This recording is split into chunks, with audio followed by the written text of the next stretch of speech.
In at number 10, we have got the Megalosaurus, and this creature is just so full of great abilities, and compared to maybe something like the Rex or the Spino, this creature really doesn't get as much as I think it deserves to in actually how much damage this creature can do, and what this creature like really can do in terms of like it can really pack a punch in any kind of battle scenario. This creature does hefty amounts of damage, which most people probably don't even think of, as they just think, well, this thing sleeps in the day, it must be completely useless. And although there is a slight hindrance to that, I still think it is well worth it, because in the night time these things are so vicious. If you're on operation, then you're gonna have a pretty easy time with this thing, because obviously it counts as nighttime all the time, so you can use it all the time. But still, on every other map, they're really great for boss fights if you want to do that with them, and they can even grapple small creatures in their mouths, and they're pretty good alpha killers as well.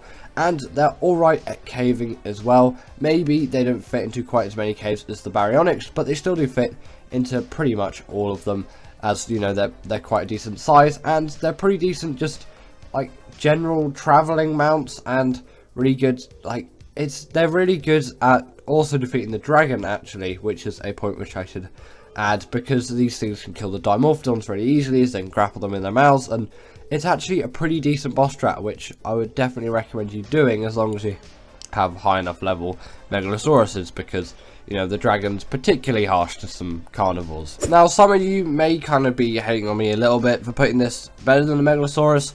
I don't maybe think that this is a better creature than the Megalosaurus. It's just for what it does, it's more useful for the general Ark player. But personally, I would go for Megalosaurus over the Catsaroides. It's just the Catsaroides is such an insane gatherer of wood. I have to put it higher because wood is just such an essential resource in Ark, and also you can get using it earlier as well. It's easier to tame because it spawns in a much nicer environment, and it's also a pretty good underwater mount as well, and you can gather quite significant amounts of energy paste from the beaver dams of this thing. But there is the next creature on the list, which I think is a significantly better way of getting all of that cementing paste gathered, of course. And these things also have a smithy as their saddle, which, you know, a portable smithy if you want to repair any of your metal items. Not really as useful as on the RG, but, you know, it's still a really nice thing to have. And I actually remember when this thing came out, and then that feature was there, and it was actually a pretty cool thing. Although, again, like I've said, the RG, it makes more sense for that creature, as it's this creature's not going to be the one to transport loads of metal around. Next up, we have got the Beelzebufo, and this creature is, in my opinion, just so overlooked. Like, people don't like, they'll acknowledge this creature, like they'll look at it and they'll just be like, well, it exists, but I'm never going to use it. Like, what's the point of this thing? I have beaver dams for all of my cementing paste used. Like, I don't need this thing whatsoever. But the fact that this is like, it really does have an extremely great use for me, because obviously it's a really great cementing paste gatherer, and until you've used it, you probably won't know actually how good this thing actually is, because you're probably just like, well, beaver dams do it all for me. And I'm going to say they don't. You can gather just so much cementing paste with this creature. It's absolutely insane. Like with the insect cave, especially on ASA, actually, as insects don't have levels anymore, you can get thousands, if not tens of thousands of cementing paste in one run, which will probably encumber you, but still, you can really gather just so much of the stuff. And it's pretty decent underwater as well, which again does play quite a nice big benefit towards it. Next up, we have got the Quetz in at the number 7 spot, and this creature is just one of those where I kind of just have to include it, like, instinctively. I feel like people just severely undervalue and overlook the Quetzal for what it actually is, because it doesn't need to be the fastest flyer out there, although maybe you might say it's really boring to just fly around on a slow flyer. If you build your base near to a mountain, then you're going to be fine, and it's no slower than something like a raft is, and people use that all of the time, and you can gather, well, not gather, but carry so many resources with this creature. And when you have a platform saddle on top of it as well, you have your own portable base there, and although maybe it might move slower than you want it to, you can still get a heck of a lot of resources across the map in quite a timely fashion, compared to some other smaller creatures which will go faster because their weight isn't big enough, so you need to take several trips, or even some creatures which can, but then they're on land and they tend to be a little bit slower, and obviously you're in land as well, you'll be dealing with many other obstacles, where when you're in the air you can kind of just go in a straight line. So that's why the Quetzal's here. Next up, we've got the Crystal Wyvern, and I feel like people really undervalue this creature. I know it's an overlooked tier list, but I will say undervalued a lot in this, because they're kind of similar with each other. Overlooked is like to kind of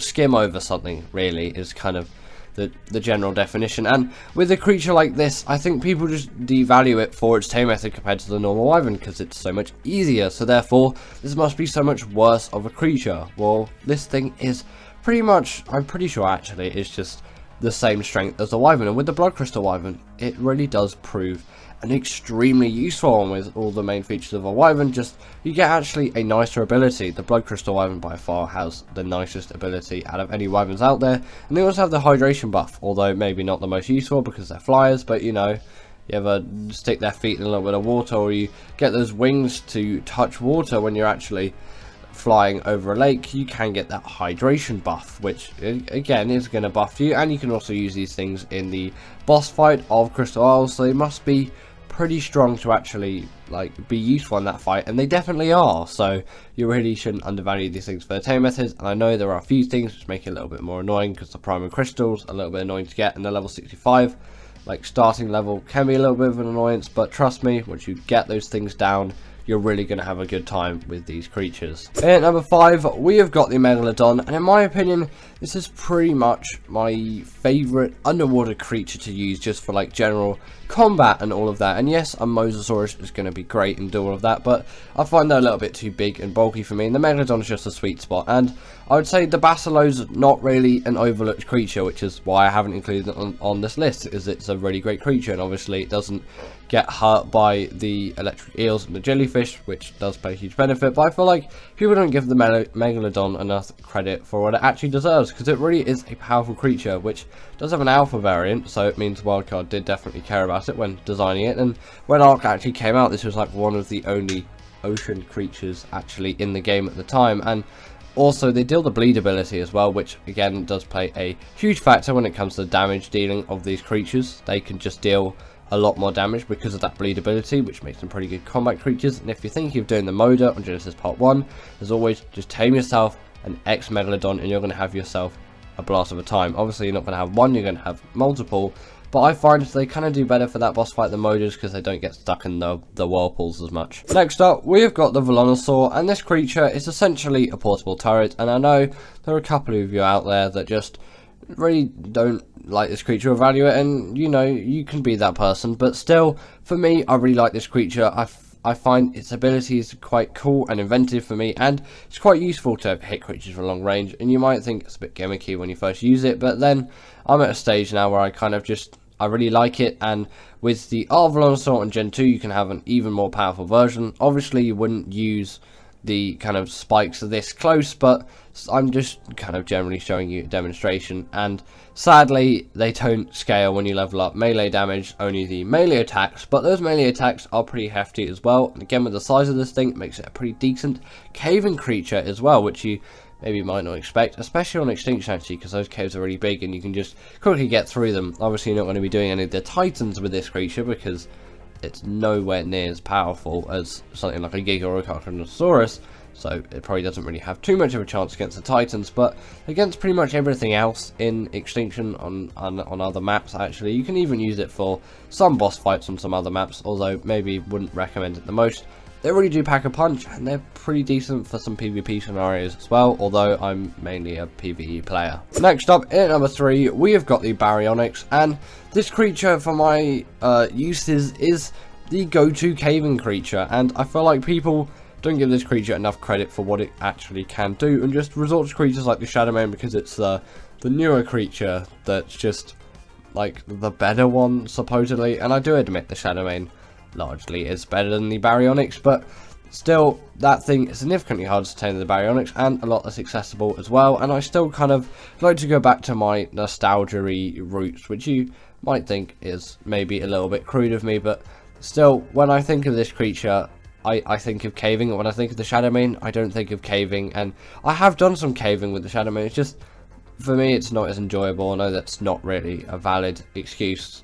You just want a really good caving creature, but the Baryonyx really can do that. And again, it's really great at underwater caves as well. You might think, well, the Shadowmane is just better at underwater caves then, because, you know, it's a really fast swimmer and good in the water. Well, this thing kind of has a slight edge. It doesn't have the hydration buff. Kind of think it should, to be honest, considering the Spino has it, and it's kind of Spino-like. I know it doesn't have the spine bit, but, you know, it makes sense. But yeah, it can stun creatures up to the size of a Megalodon, like you've seen there, so it's a really nice, useful ability for it to have. Now, I'm really one for the Carno, and that's why I put this creature in at the number 2 spot, because this creature is just so overlooked in my opinion. People always go for the Aloe, and yes, now on ASA the Aloe and the Carno pretty much is easy to tame as each other because of the new baby like taming methods thing, but still the Carno in my opinion is just the more preferable creature to me because it's smaller, still deals a lot of bleed damage. Obviously the bleed damage is the same regardless of what creature, but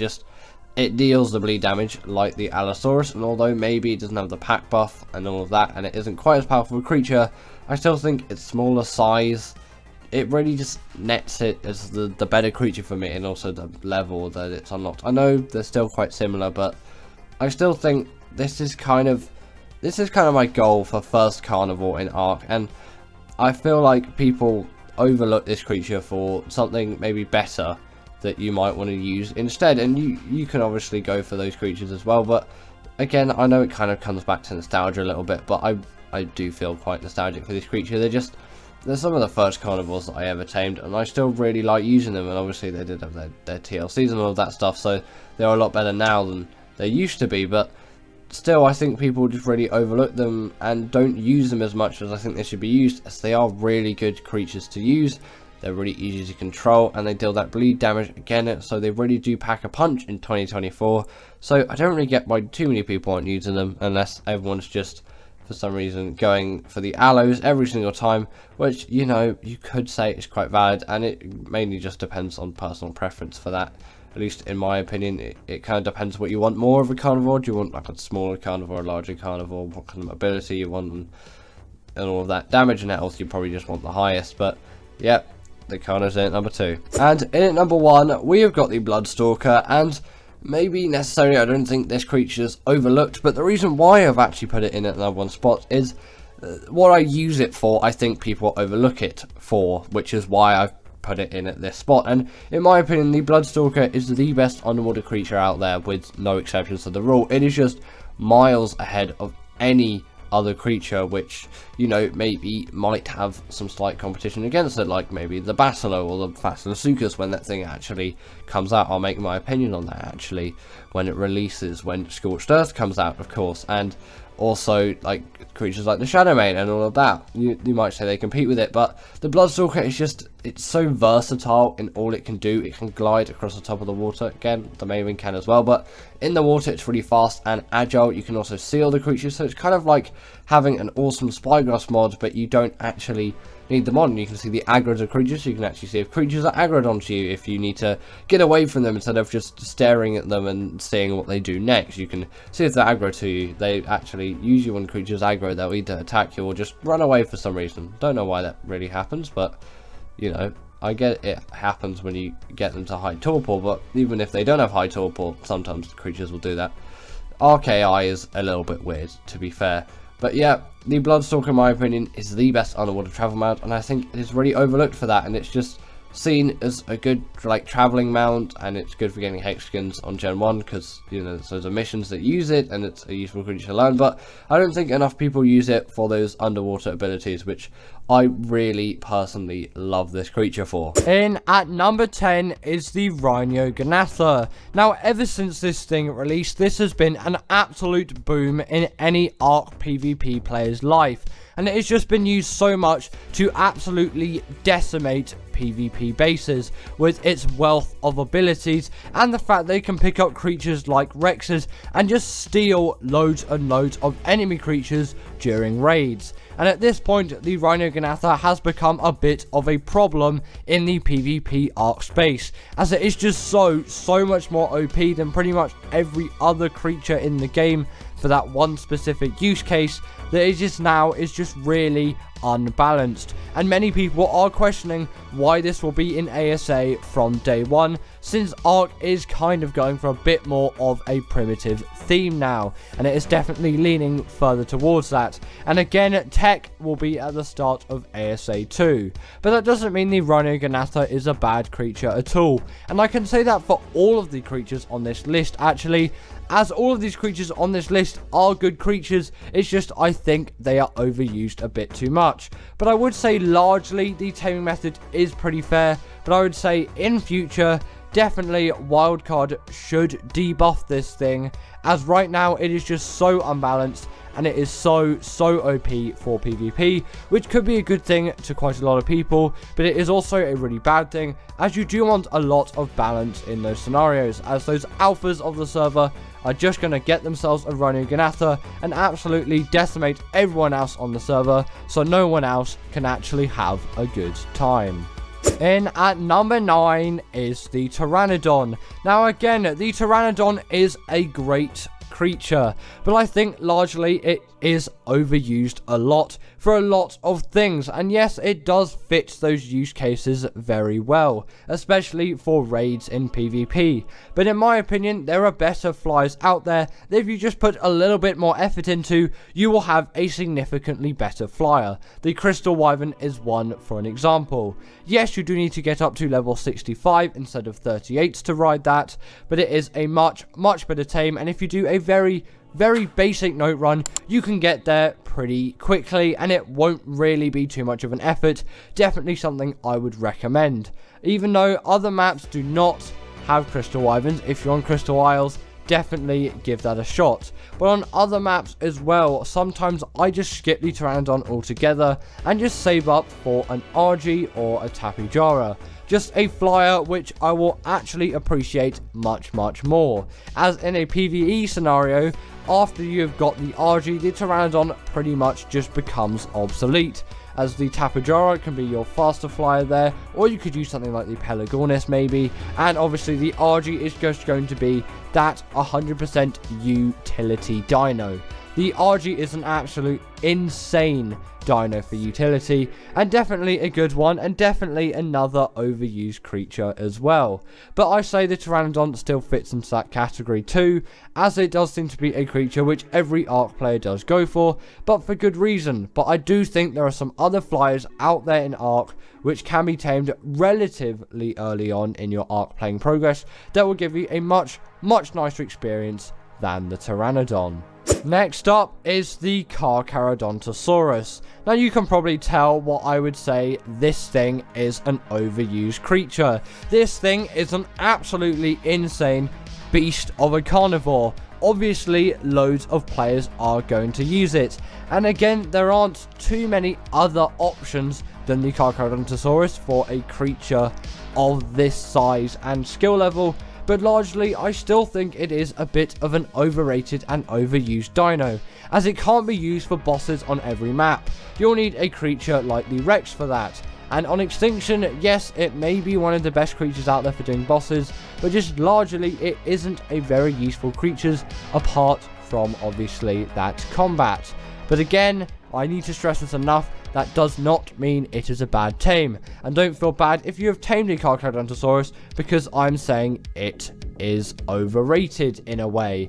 Obviously, it's overused, but it's still a very viable creature. And compared to a creature like the Rhino Ganatha, it isn't as imbalanced in a PvP scenario, but definitely still extremely OP, as once it's in its blood rage, this thing will just rip through so many things and can definitely be a bit of an unbalance. And actually, I would like to see some less OP creatures in Ark in the future, as currently it just seems like we're getting loads of OP creatures and Ark is gradually getting even more unbalanced.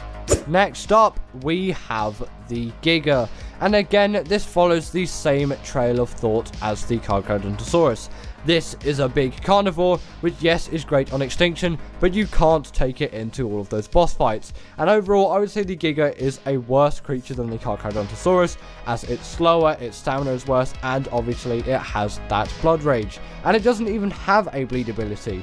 Yes, wild ones do, but once tamed, it will lose that ability. And this was definitely a great creature back in 2016, and it added some absolute OPness to the game. That is definitely a very, very weird thing to say. OPness, insane, absolutely insane phrase. But either way, the Giganotosaurus is an extremely big carnivore, again, a very, very good one, but by many is extremely overused, especially in the PvP space. That is obviously partly just because there isn't too many other creatures like this, apart from the Carnivores, but in my opinion, the Gigas are used a lot, like a lot, and there are some other creatures which can be extremely useful for the tasks that the Giga will do as well, and it can make everyone's Ark playing a bit better, especially those ones who are struggling a bit along the way, and they are just being absolutely decimated every day by the alphas of the server on Gigas or Carnivores. So overall, yes, Ark is a very unbalanced game, and the Giga and the Carnivores are definitely factors within that.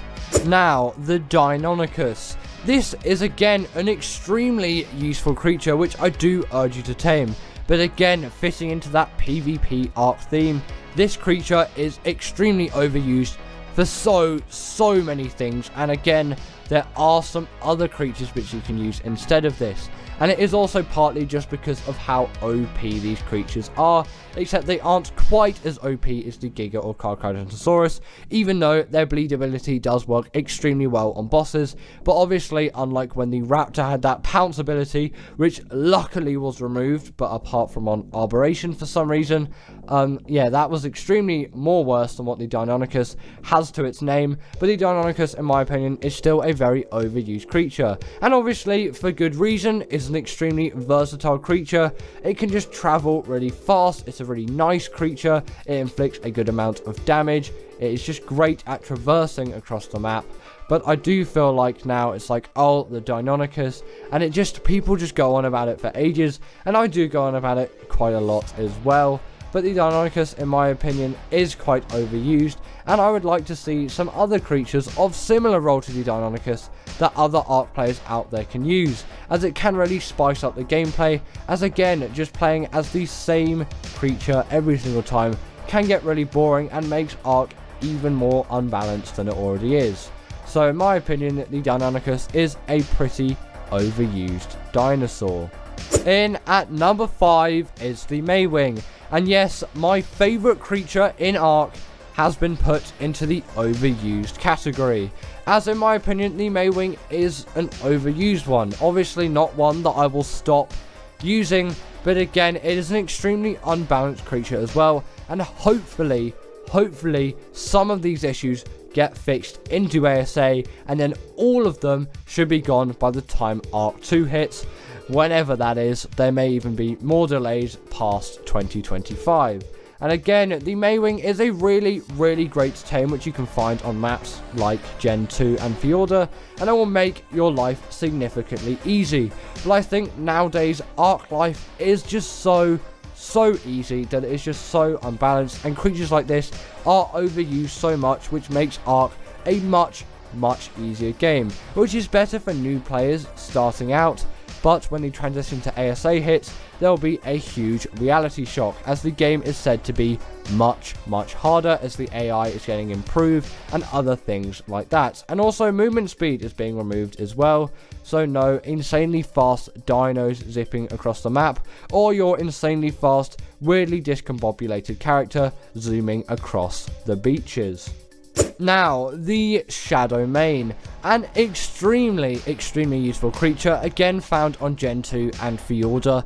Like the Maywing, they did obviously originate from the same map, and in my opinion, this is an even more overused creature than the Maywing, and again is an extremely OP one, which has a wealth of really great abilities, again like the hydration buff, it has pack buff, it has alpha buff, it just has pretty much anything, and it can charge its attack up over time, and it can even stun creatures. The list of the Shadowmane's ability just goes on and on and on and on, and it is pretty much seemingly endless. The Shadowmane is again an extremely useful creature, one of which I urge you to tame at some point in Gen 2 or on Fjorda obviously you'll need to prepare for this a lot though, as the tame for the Shadowmane can be really annoying, and it is not an easy one, although some of you out there have said, the Shadowmane's a really easy tame, but especially for those people who haven't tamed a Shadowmane before, a Shadowmane is not an easy tame, but I do urge you to tame one at some point.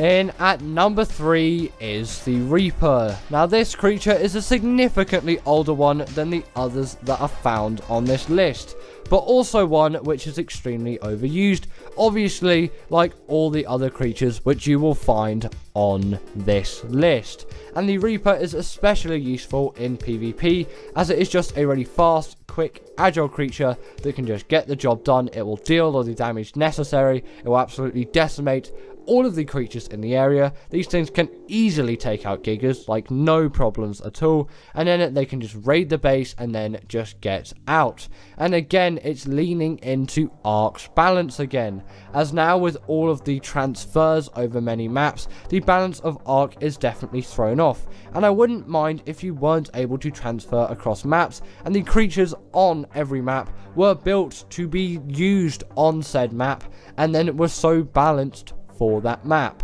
Tell me down below if you agree with that, or you prefer to just transfer the most OP creatures over from other maps. Yet again, talking about Ark being an unbalanced game. But what would you expect? It has built up significantly since its release in 2015. All the way now, it's over 8 years old, which seems absolutely insane now.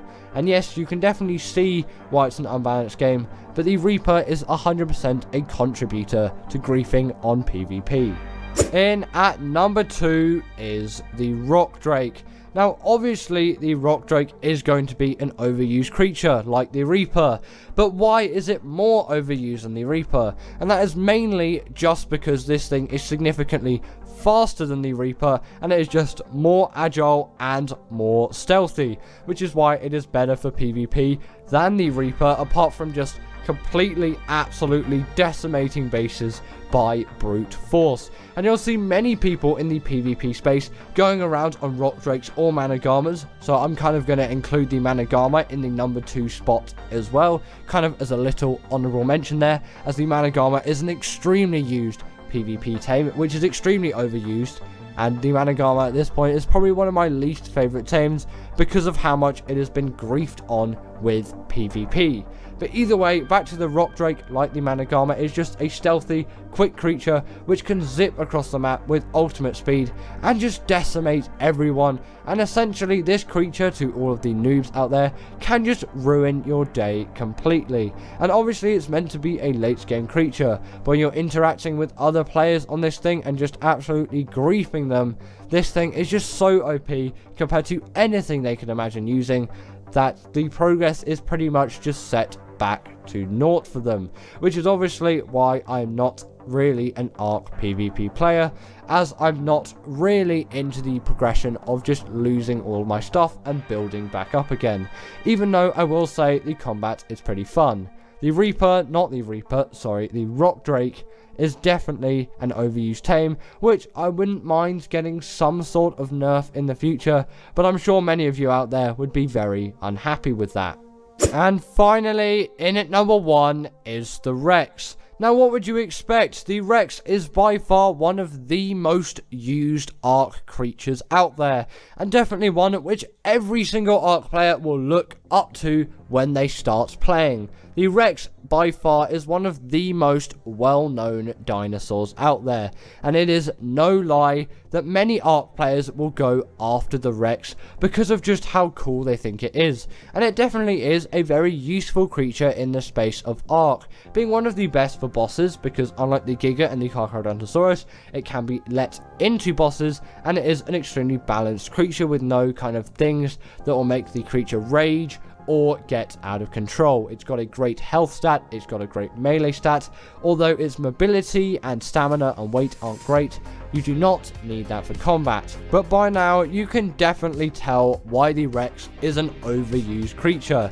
If every Ark player started Ark and tamed a Rex, there would be a lot of Rexes that people would have tamed. And pretty much every Ark player that has started Ark and made significant progress, meaning that they've played probably at least an in-game week or in-game month of Ark, then they would have tamed a Rex at some point. And they're not really a difficult tame.